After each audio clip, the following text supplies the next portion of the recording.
delight to wake up with smiles this morning as you watch the most colorful breakfast show from the continent of Africa. We're News Central TV. This is Breakfast Central. I am Oluchi Inabong.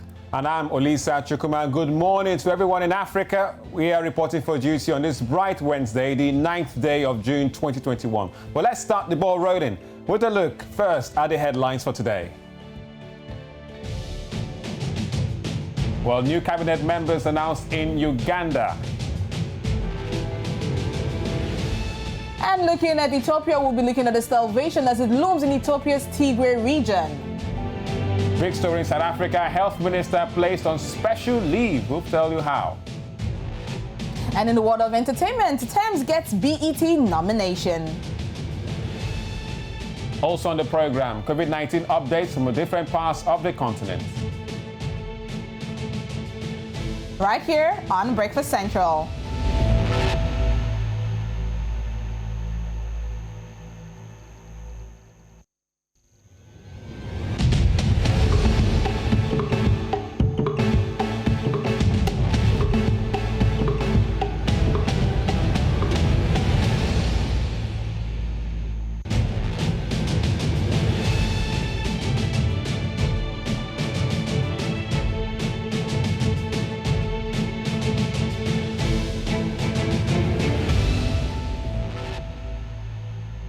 Start our top stories with South Africa, where calls are mounting for South African Health Minister, Minister Zweli Mkhize, to step down after being implicated in a controversial multi-million rand contract that was awarded to the company linked to two of his close associates. Now, Mkhize was yesterday placed on special leave by South African President Cyril Ramaphosa. Now, his suspension comes as South Africa is battling the third wave of its coronavirus pandemic without the health minister, who has been at the forefront of the country's response. Now, the special investigating unit is now investigating this matter.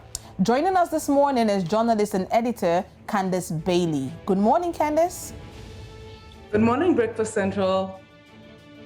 Morning, Candice. All right, so Minister of Health has been clearly the face of the pandemic fight in the country. Bring us up to speed with some of the allegations linked to him and this contract in question. So what we know at the moment, Elisa, is that a company called Digital Vibes received this 150 million rand tender from the department to do communication work for it. It seems to be work that could have been done internally by the department, but anyway, they got the tender. And initially, the minister said that there was nothing untoward about the tender.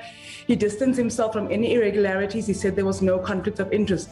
But clearly, it emerges that there is some form of irregularity that has come to the fore, some of which includes the fact that two of his associates are running the company. They were very central to his political campaign in 2017. We've also now found out that this company appears to have paid money to a company owned by his son. It appears that they've paid money for renovations at some houses that are in trust that are linked to him, as well as another house that is linked to him. So there is some form of irregularity that is being investigated by the Special Investigations Unit at the moment. There's about 40 million rand that is still unaccounted for, and we're obviously waiting to see what the outcome is of that investigation. Wow, 40 million rand still unaccounted for. Now, this is coming at a sensitive period, at a sensitive time for South Africa. How will the Minister for Health, how will suspension affect the COVID-19 response in South Africa? So technically, the president has said that the response will not be affected. You know that the minister had set up a ministerial advisory committee, and that's made up of about 51 scientists and senior academics in South Africa that advise him going forward. So the COVID response should go ahead. The vaccination is running ahead. We are gaining momentum on that, and that should be fine. What we do know is that I think it's the public opinion of the ministry and of the government that will be affected by this, and that might affect vaccination campaigns. It might affect people's ability to believe that government can continue with this campaign going forward. Well, Candice, he has been placed on special leave. At least that's what they say it is. But there have been calls for him to just step down. Can you tell us more about that and what do you make of it? So definitely calls from political parties as expected for him to step down, and basically saying that he should step down with his dignity intact.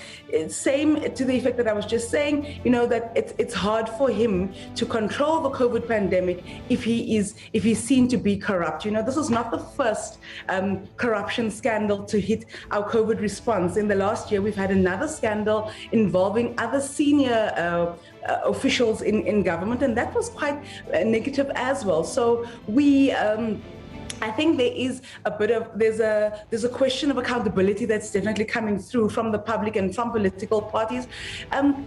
Academics and other experts have also said that potentially it's better for him to step down because, you can't seem to be running such a massive COVID response if you are compromised. All right, now, be it special leave, suspensions, him stepping down, people are asking the question, which is what's going to be the next step in this matter? And how will it be handled? And how will the COVID situation be managed in South Africa, looking at the peculiarity of things? So in terms of the investigation, let's start there. The Special Investigating Unit have said that they need about 1 month to complete this investigation. As I said, there are other cases that they have been looking at, so they should be able to wrap up. They said that they are prioritizing it. So in the next month, once they send their report to the president will then make a decision. I think there's a political decision that also needs to be made as well as a decision around government and around the corruption allegations. In terms of the COVID response, we will continue. We are ramping up. The numbers are increasing. We do know that the vaccine program has been continuing. People have been getting their SMSs and they have been going. So that is running as planned for now. There doesn't seem to be any hiccup, but let's hope that everything stays as is. All right, Candice Bailey, thank you once again for coming on Breakfast Central. Quite a controversial one in South Africa. Health Minister going on leave, well, special leave after these huge allegations in the midst of a pandemic. Not interesting at all. Well, thank you very much, Candice, again. Thanks, guys. All right.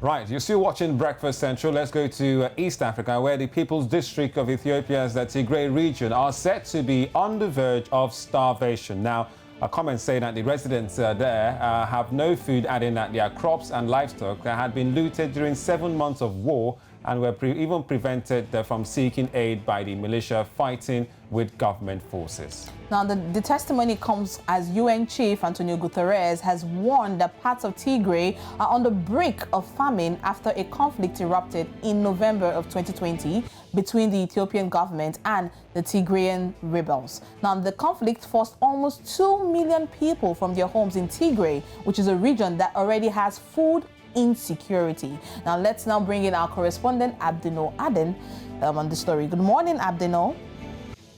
Good morning, Oluchi and Olisa. Morning, my brother. Now, the Ethiopian authorities are insisting that order is now being restored across the region and humanitarian access expanded. But the UN has warned of a repeat of Ethiopia's devastating 1984 famine and called for an immediate ceasefire in Tigray. Now, what actually is the true state of things in Ethiopia right now? Well, in addition to that Antonio Guterres statement, we've also had the World Food Programme executive David Beasley has also waded into the developing issue in Tigray region in relation to averting the crisis that is the famine.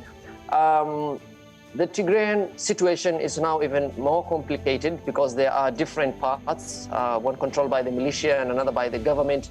And now the key factor here is access. All chiefs are calling for provision of access to the humanitarian aid in order to reach the people who are in dire need. Remember, following this more than 6 months ongoing crisis, many livelihoods have been lost as a result of the conflict. And this has affected the farmers and many other people who are engaged in the food production, as well as the ongoing day-to-day livelihoods of the people. Olisa. All right, now, Abdul, residents say they had seen vehicles carrying aid pass by, but no one had bothered to inquire about their own predicament. Now, this births the question, why aren't residents fleeing since they're not getting fed? Well, as I said earlier, and as well as being said by humanitarian organizations based in Ethiopia, is that the key challenge is that different parts being controlled by different bodies is actually making it more complex for the access of the people. Remember, the conflict might have ended, as the Ethiopian government had earlier said, as well as the key issue that is now facing the people in the area is access of key, significant and urgent humanitarian assistance. Now, when you see the UN chief, the World Food Programme chief, and the UN humanitarian chief, Mr. Lawkout, all in agreement that in order to avert a catastrophe now, the access of the aid must be allowed, is that is not only a matter of the people not being able to receive the aid, is also about lack of goodwill by all parties in areas of their control, not allowing this support to reach those who are mostly affected by the crisis. Well, Abdin, you just talked about different bodies who are supposed to be aiding the problems out there, now that if at least the fighting has subsided a bit. But how would you really judge the response from these authorities so far? Well, remember, Ethiopia is also preparing for the elections, which are set for the 21st of June. And now, if you see, this focus has shifted from concerns regarding the credibility of the elections as we've been used. Hello, Abdin, you still there? Everybody. There's a major doubt about what's the key priority for Ethiopia. But for the humanitarian agents, all right, so we are there talking with our East Africa correspondent, Abdinal Aden, about the situation in Tigray regarding, well, calls about starvation going on in that region. Abdin, carry on, continue, you were saying. yeah. I think the network is it's pretty rocky at this point in time. But I mean, we wish we could get one of the major statements was talking about, looking at the fact the election is around the corner. We're just a couple of weeks away from the election that should happen there. So we can imagine the pressure that is being put on the government and the people in authority in ensuring that they provide the needful, they do the needful for the people. But I believe Abdinol is back online. Hello, Abdinol, are you still with us? Yeah, I'm with you. Sorry for the connectivity issues. Now, remember that the UN and the World Food Programme are speaking of hundreds of thousands of people. This isn't a small population. This is a huge number, considering the crisis that might come out of it if they are not given the most necessary aid.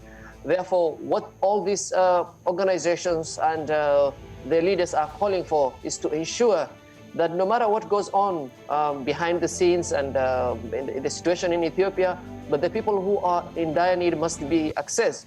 And only yesterday we've had the Kenyan President Uhuru Kenyatta visiting Ethiopia to launch a Kenyan company's win in the bidding process for the telecommunications in Ethiopia. Therefore, it now brings more attention to the crisis that is related to the famine and the humanitarian need. Therefore, we're waiting for the next few days whether the humanitarian agencies will be able to get the access that they would like to be provided so that they can deliver the aid. Remember, they're also saying that there is a prevention by the Ethiopian authorities. Now, this even calls for more attention, because if the UN bodies are saying that the Ethiopian authorities are stopping or preventing the access of the aid to some parts of the Tigray, therefore, it means that the Ethiopian government must intervene and provide that required access. And the same also goes out to the areas controlled by the militia to allow the people to go for assistance. Oluchi. All right. Thank you so much, Abdinol, for your time on Breakfast Central. We'll be following up on this story. Thank you so much, and enjoy the rest.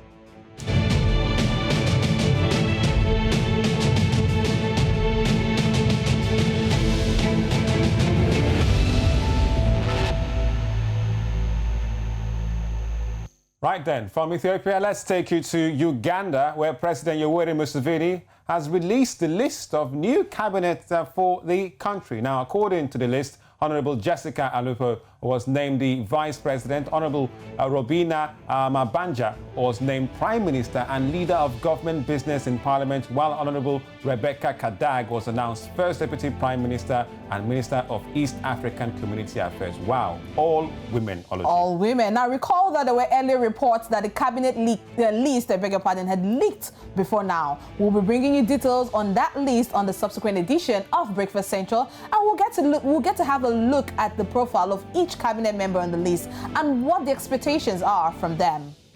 All right, from Uganda now to Nigeria, where lawmakers of the main opposition party, PDP, People's Democratic Party, staged a walkout during yesterday's plenary sessions at the House of Representatives. Now, the lawmakers left the floor after PDP caucus leader Kingsley Chinda was ruled out of order by the Speaker of the House, that's Femi Bajamila. Mr. Chinda had prayed the House to urge the government to lift its suspension of activities of Twitter while the House conducts its investigation into the legality of the ban itself. Now, the PDP lawmakers have insisted that they would continue with their threat to go to court over the matter.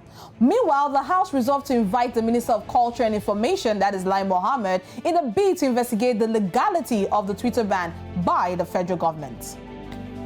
Well, I'll say good luck to them on that front. No, but I'm quite optimistic that we'll get to a compromise of some sort in terms of this Twitter ban in Nigeria. People, somebody, some party, some side needs to bend the twist a little bit to accommodate the other. You're bending a bit. You just talked about the House. A motion was being moved to pray the House to look at the legality of it, and it was shot down by an opposition. Obviously, Femi Bajamila is part of the opposition, and you have the PDP people walk out of it. So it looks like, based on party lines or perhaps government lines or government sentiments, you're not willing to listen to that right now. Although they have said they will call, I don't want to use the word summon, Lai Mohammed to the House to explain the legality of it. I like to be positive about it. People have been reacting to federal government shutdown of Chinda. Of course. Well, we'll see how this goes in Nigeria. We know this is not the very end of it. We will be giving you the latest on Breakfast Central. Let's move over to the newspaper headlines that we have for you today, Wednesday, the 9th of June,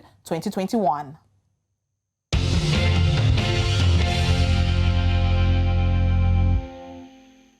Right then, still Breakfast Central. It's a Wednesday morning, 9th of June 2021. Let's open up the papers across Africa and see what they have for us. We'll go with the Punch in Nigeria. Let's see if there's anything Twitter related this morning. All right, so it goes to Punch.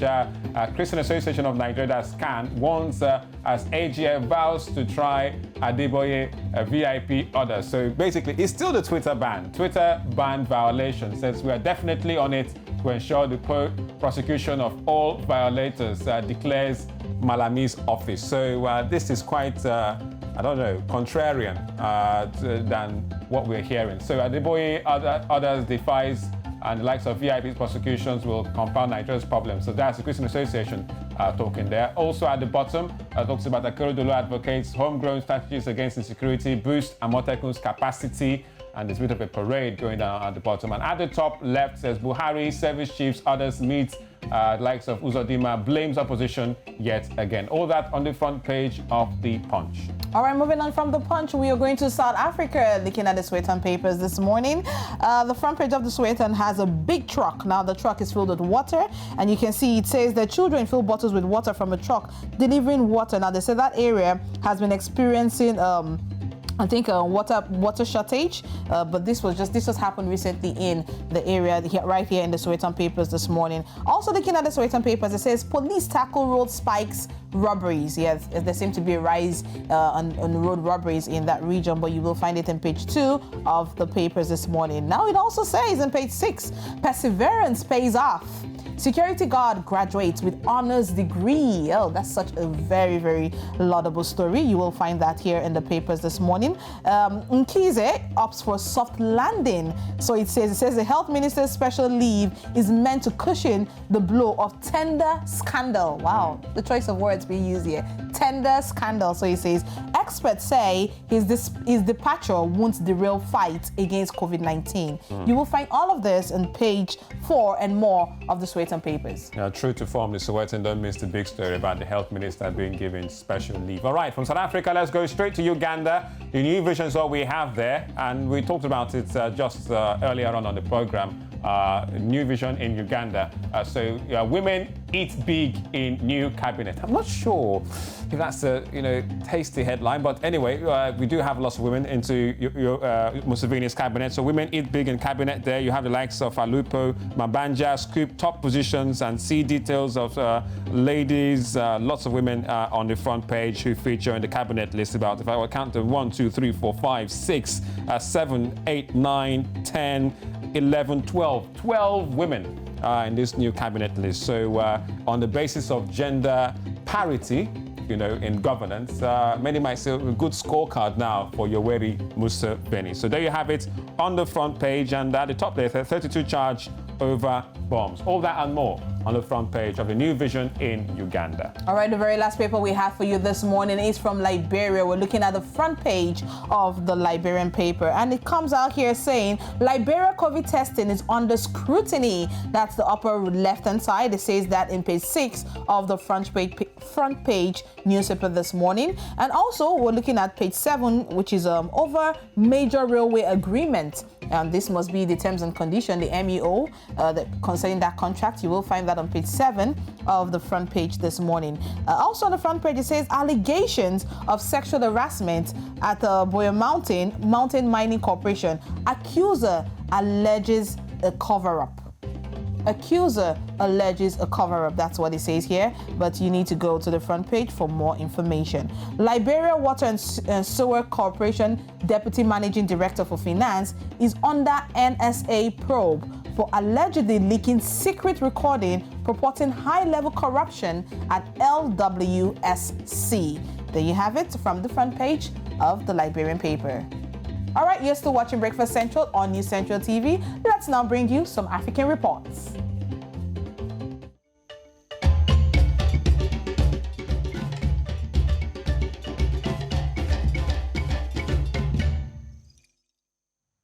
Time for Africa Report right here on Breakfast Central, News Central. We head to Zambia, where Lydia Makina is standing by and ready to go. Good morning to you, Lydia. Hello, good morning. Hope you guys are doing fine. Good to see you. All right, so recently there has been a drama between political party leaders and the police. Okay, so on Sunday we saw that the UPND leader Hakainde Hichilema was blocked as he was going for a Sunday service. So the police attempted to block the UPND leader Hakainde Hichilema as he was going for a Sunday service. On the other hand, on Sunday, the DP president, Democratic Party president Harry Kalava, was also attempted to be blocked by the police while he arrived at Mansa Airport. The DP president and his party members welcomed Harry Kalava from the airport. As they took a walk from the airport going to town, the police attempted to block them on their way. So comment from people has been saying this suspension of the campaign rallies has been in favor of government. Well, they see that the ruling party has been moving without any distraction from the police, while the ruling party has been attempted to be blocked by the police. So His Excellency Dr. Edgar Changwa yesterday issued a statement to say this is not in favor of the ruling party. Instead, it is for the security of the citizen. His Excellency Dr. Edgar Changwa had issued a statement calling upon all political parties that they adhere to the instruction of the Ministry of Health. Recently, the Electoral Commission of Zambia suspended campaign rallies. This is due to the cases of the rising cases of COVID-19. So His Excellency Dr. Edgar Changwa said it is not in favor of government that the suspension of campaign rallies. Instead, it is for the safety of the citizen. Therefore, all political parties should adhere to it and do a door-to-door campaign. So we see that the door-to-door campaign has been on a move. So yesterday, the UPND leader Hakainde Hichilema did a door-to-door campaign in Lusaka, where with a lot of people following him. Well, on the other hand, the PF member of parliament in Kanyama also did a door-to-door campaign where a lot of people followed him. So it is a 50-50 campaign thing here. It's a door-to-door campaign. Wow, there is not much difference for a campaign, a rally, where a lot of people are gathering to follow their political party leader. And this door-to-door campaign, because on this video there, we see that a lot of people are crowded following their favorite campaign leader for this. Well, it is for Electoral Commission of Zambia to decide whether they will also suspend the door-to-door campaign, because we are seeing a lot of people again gathering for the same door-to-door campaign. Well, in other news, the Illegal Resources Foundation filed a petition for His Excellency Dr. Edgar Changwa that he is not eligible to stand as president for the forthcoming general election. So the case has been in court, and the final judgment will be set on Friday, this Friday, the 11th of June, 2021. The judges and they will say a final say to this matter to see whether His Excellency Dr. Edgar Changwa is eligible to stand as a president or not. Well, the case is still in the court, so we'll here to read on the 11th of June, 2021. Well, that's it for me. It's back to the studio. All right, thank you very much, Lydia Makina, all the way from Zambia, giving us the latest on the political situation. I'm just wondering, I mean, I'm trying to imagine having a door-to-door campaign, as it were in Zambia. You know, that's what they're having now, and it's all up for the election that's happening in August. I'm trying to imagine having a door-to-door campaign in Nigeria here. Imagine President Buhari, or no, he can't come out anymore. Okay. So, I mean, another aspirant coming up and then knocking door-to-door. Listen, imagine if a president to be knocks on your door. What's going to be on your first three lists, like first three lines of your list? What are you going to tell him? I know you'll be surprised, but no, because I'm going to be asking, you shouldn't be here in the first place. Not my door. What? Well, there's a lot going on in Africa. We just had a report from Lydia. You know, President Edgar Lungu is having quite a tough time, because you have people on one hand trying to say that he can't run for elections, and you then have opposition people, coming up with so many, cooks and cooks and cooks, and you have him and his people trying to rally, and there's COVID-19. You have to stop the gathering. So much going on around Africa, but we're here at breakfast to make it all down for you, to break it all down and tell you the latest of what's going on. Right, still to come right here on Breakfast Central. Well, Ethiopia's Lensebet Gide has broken a 10,000 meters women's world record. And in the world of entertainment, Thames gets BET nomination. Also, COVID-19 updates, the latest right here on Breakfast.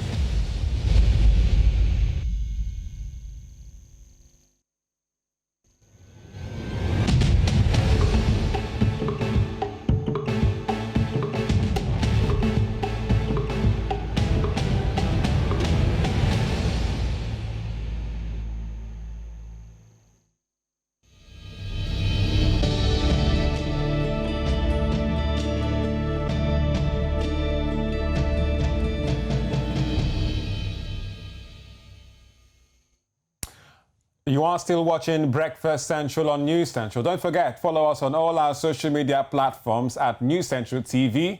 You can skip the Twitter bit for now if you're in Nigeria. At Instagram, you have it. Facebook is still there, and YouTube. Now, the impact COVID-19 has had on the world and in Africa still remains a huge concern for leaders and the economy. Right now, we're bringing you the COVID-19 update.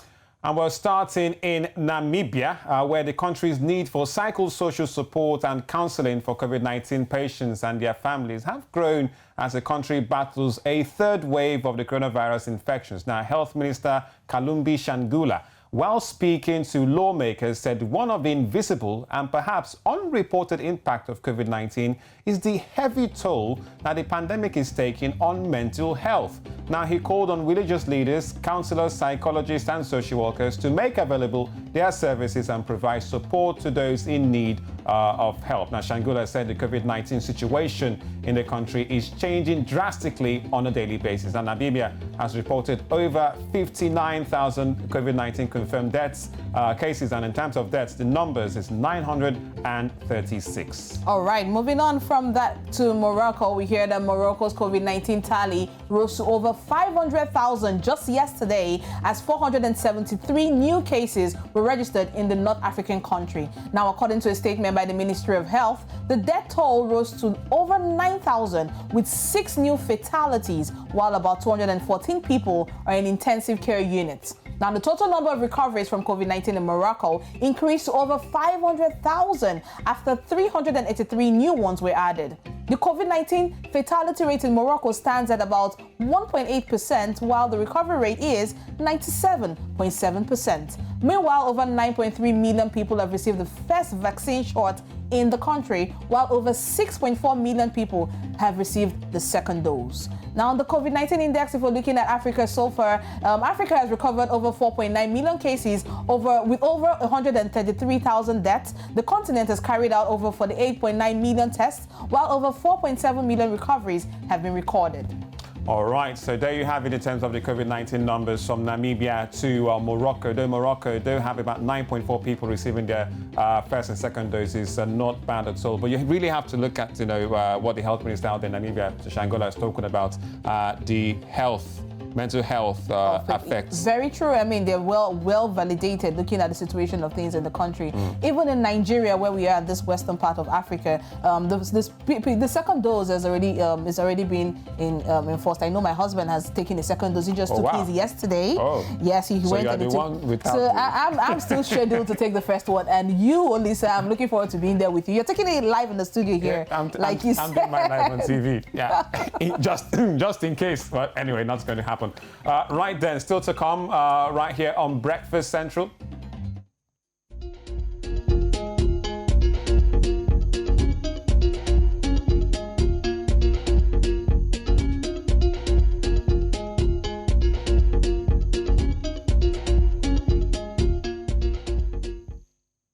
All right, entertainment it is. Nigerian music stars have continually raised the bar over the years, not just with their records, but they have followed it up with nominations on the big stage, from Burna Boy to Wizkid, and the list is endless. This time, it's Tems who got nominated, and we'll have the beautiful Amal, who is here to tell us all and more in entertainment. Good morning, Amal. Good morning. How are you? Hope you guys are having a lovely morning today. Yeah, we're so delighted to have you today, and not that son of a man called Dandy. All right, so what's going on with Tems? Definitely. Now, we're starting off on a good note today. The baby girl Tems has been nominated for the BET Viewers' Choice Awards for the Best New International Act this year. I think that is very great. Now, she's running against Elaine from South Africa, Arlo Parks from UK, Brumseto from France, Brie Runway from UK, MC Drika from Brazil, and Ronisia from France. Now, I love the fact that, we're seeing new artists break through and break boundaries and do all of this, because, usually we have seen from the past people having to spend years and years and years before breaking these boundaries. But, Tems came in, a few years ago, and she's doing the thing. She's actually doing the thing, and I actually do hope she wins. What? Well, you want to try her? Why you want to try her? Don't try her. Try to ask her. Come on. I can't sing to save my life. All right, carry on. Now, moving on to Africa generally. Now, Netflix African original Jiva is set to hit the screens this June ahead of its anticipated release. The streamer has debuted its official trailer created by Busisiwe Ntintli. The Street Dance series is set to follow the story of a vibrant dancer, Ntombi, who struggles to leave out her passion. Now, speaking on the show, Ntintli said Jiva has been a true labor of love. Producing an entire series during a global pandemic was no small thing, honestly. But the ridiculously talented cast and crew poured every ounce of creativity into this project, because when you have a dream, nothing can stop you. And that is ultimately the message of Jiva. And that is what it says, basically, to fight for your dreams. And I can only imagine how hard it was to pull this off. We all know what 2020 was, and even what 2021 still is. So it's great to see that, they pulled this off and it's coming to Netflix. It's just a lovely thing. Awesome. Wait, Amal, speaking about Netflix, just before we let you go, I just realized, that it looks like Medea is coming to Netflix. Like Tara Pelly's Medea. I almost choked to myself, hearing the news. Yes, now Medea coming to Netflix is, I think, one of all of our dreams. You know, the 90s kids, or maybe even the 2000 kids as well. It's finally coming to Netflix. Now, I don't know anyone who doesn't like Medea, and I hope I don't meet anyone that doesn't like Medea. But, you know, I'm sure this is why people are finally going to get to their own accounts, finally, no shade. But anyway, they're coming to Netflix, and social media is definitely excited about this. And we can't wait to rewatch everything, every different movie that has had Medea. Medea made us laugh, it made us cry, it made us, you know, think about so many valuable lessons. So I definitely can't wait to finally see Medea on Netflix. Medea just reminds me of a lot of African mothers and the way we African mothers train their children. A regular, typical African mother in Africa is right? Medea, has a Medea in her. I mean, like, she's always trying to beat someone, though. And interesting that she's played by, you know, a man, Tyler Perry, actor, director, producer. You know, the list goes on for him. But anyway, thank you very much, Amal Kansime, for giving us the very, very latest in entertainment, from the good news of Thames, Don't Try Her, and also to one of Jiva, and big news from Medea coming to Netflix. Not bad at all. We'll see you again, Amal, and you're looking quite ravishing in those colors. Yeah. You know, Thank you so much. I had to put that in there. All right, I mean, I'm super excited. I really love Medea. Looking at it, I don't mind watching. It's like a classical that I could watch over and over and over again. I have now even moved from not just the movie to the stage plays. So I watch the stage plays. I always often do think, when I watch the Medea series, and I remember what, you know, Eddie Murphy used to do with his double, triple characters in one movie, from Coming to America to Big Mama's House. Yeah, the Naughty Professor, if I'm not mistaken. And you have Tyler Perry, who's like still modern, still relatable, still relevant when it comes to comedy. Awesome. All right, participating in some kind of sport is a key element in the personality development of young people, especially when it comes to football. But when we follow it up with some amazing skills, it turns out wonderful. Take a look at this. You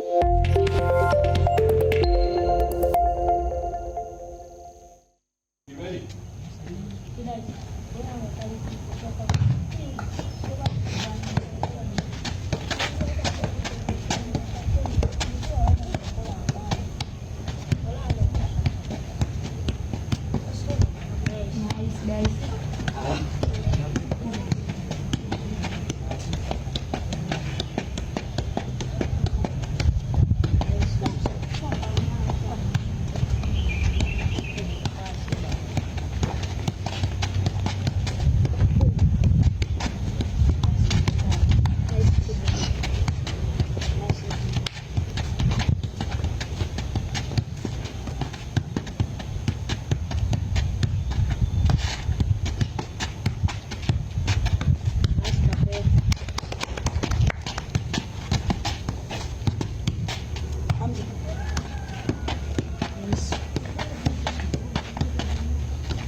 Oh my gosh, you know, and that's in Uganda, the El Cambio Academy, you know, and about almost 7-8 boys starting that, you know, trickery. Just, can I have a, you know, the way it started, the way it all started, it just beats me. How do you start a juggling session like this? Wow, whoa. In Uganda. Oh my gosh, that's absolutely amazing. And on this point, Eluchi, let's just bring on our sports man himself.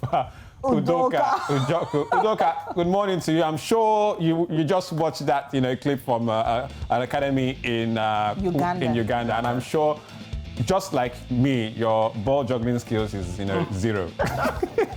As zero can be. I mean, it's quite great, incredible watching those talents perform that trickery on the football pitch. And we see a lot of freestyle footballers across Africa. And this video, it's longer than this. I mean, it got to a point where the boys actually played the ball over the building to the other side of the building, and we had some other guys there who controlled the ball and sent it back to them while they were juggling the ball. So it was really, really crazy watching this crazy talent. And if only we can invest in talents like this, I mean, we can go a long way. And there's this competition that happens in Nigeria every year, the Freestyle Championship. We get to see a lot more from Tunisia. Even in Nigeria, we have a lot of them. There's a particular one that broke the world records. Chinedu, he broke the world record for the longest time for holding the ball on his head while juggling another ball. So we have loads of talents right here in Africa. All right, Udoka, well, that brings us to sports. I can't juggle the ball to save my life. Just At least I can't either, so you're not alone in this. Join the club. Look, I like to score goals. With his full chest, he's so proud of it. I like to score goals. Who has time for those juggling? But speaking about African talent, Udoka, let's talk about the big one. We hear that another record, 10,000 meters in women's event has been broken just after 2 days. The first time it was set was in 2016 at the Olympics. It was set by an Ethiopian at the 2016 Olympics. And 2 days ago, on Sunday to be precise, it was broken by a Dutch, the person of Sifan Hassan. She broke the record with about 10 seconds better than what it was set in 2016. And 2 days later, another Ethiopian broke that record and said, look, you can't take our record away from us. This is our record. We are here to keep it. And of course, it was broken by Leighton Sebe Gide, the European, who broke the record about 5 minutes earlier than what it was set 2 days ago. So great performance. And all of this is just a build up to the Olympics. And this tells you one thing, that when the Olympics kick off proper, we're going to see a lot of records that will be broken and a lot of course, a lot of interesting performances that we're going to see later at the Olympics. All right, so Lensebet Gide of Ethiopia, she's broken the record 2 days. She's also the 10,000 meters and 5,000 meters champion, which means she's in form going into the Olympics to take that one for Ethiopia. Not bad at all. But to quickly, Udoka, Nigeria played against Cameroon again yesterday. This time, what happened? Looks like a drab one, right? I mean, I didn't see anything that happened in that game. It was a goalless draw. Cameroon came better prepared for that one. I mean, you can't have a national team where you're trying, you call it a friendly game, and you're still not fielding players that you're supposed to. I mean, it's a trial. Let these players who have not even played for Nigeria, let them come in and show what they can do on the football pitch. But no, we keep sticking to the old guns and we keep getting the same results.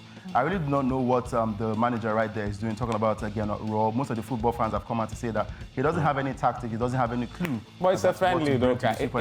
I mean, should they be taking that serious? It's friendly. I mean, Nigerians are angry right now because you can't have great talent, the likes of Victor Osimhen. What are they angry more about? Is it the Eagles or the Twitter? And they couldn't tweet why the Eagles are playing, or the Eagles could not tweet because the Twitter is related to Eagles. All right, let's check out the results. Udoka, apart from Nigeria's one with Cameroon, we finished goalless yesterday. I think Ghana took on Morocco, and in that game, the likes of Hungary against Czech Republic of Ireland, Czech Republic against Albania, Morocco against Ghana. So Ghana lost that one by 0-0. Senegal beating Cape Verde 2-0. France against Bulgaria, finishing 3-0. So there you have it for the results. The tennis is still going on, Udoka. I heard that Daniil Medvedev has been knocked out, which means the likes of Tsitsipas are through, but potentially we'll have a Djokovic and Nadal. Nadal, exactly. But let me quickly take you back to the football. France, to be precise. I mean, Karim Benzema started that game, and once he was taken off, he couldn't score a goal. Once he was taken off, Olivier Giroud was brought into the game, and he scored a brace. And of course, going over social media, it went on fire. They said, look, you cannot take grace away from a human being. Because Olivier Giroud has been blessed to score for France, and he banged in 2 goals yesterday. So a great one for Olivier Giroud. And for the French Open, we're looking forward to Nadal-Djokovic Classic. I mean, they're in the same group, so we just might get to see them play, even in the semi-finals or the finals of the French Open, if both of them get to make it to the finals. I'm really looking forward to it. And if I'm going to tip anyone to win the French Open, I think Rafael Nadal is in a better shape to win it. What makes you say that, Ndoka? I mean, he's the king of clay. Rafael Nadal is the king of clay. I think we've seen how he has been putting up impressive performances so far in this competition. If not for the injury to Roger Federer, I think Roger Federer also has a chance to make it to the finals. Okay. Well, listen, that's it. All right, Ndoka, thank you very much for giving us the latest in sports. We'll catch you later at 10:30 a.m. for In the Game. Great. And in the NBA, just so you know that Nikola Jokic of the Denver Nuggets got to win the MVP award. Another history in basketball. The last time the big man won it was when Shaquille O'Neal won it. Joel Embiid did not give it to Joel Embiid, our Cameroon brother. No, I mean, Nikola Jokic actually deserved to win this one. Deserves and He reserves. got it. Thank you very much, Ndoka. We'll catch you later. Thank you very much. All right, that's such interesting sports stories. I mean, Nigeria, Cameroon, you both are my brothers. I mean, I'm both families to both of you also. All right, what to watch later today on News Central. In the Game at 10:30 a.m. Catch Udoka and Joku for that one. And at 1 p.m. West African time, we have Beyond the Continent. And also at 5 p.m., what's happening below the skyline. We'll tell you why or how. To that one, it's actually really below the skyline. All right, time to go.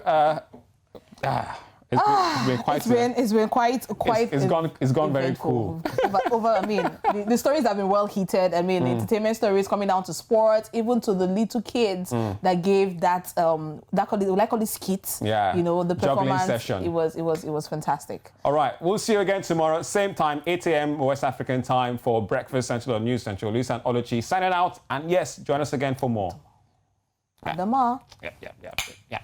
On the day's work.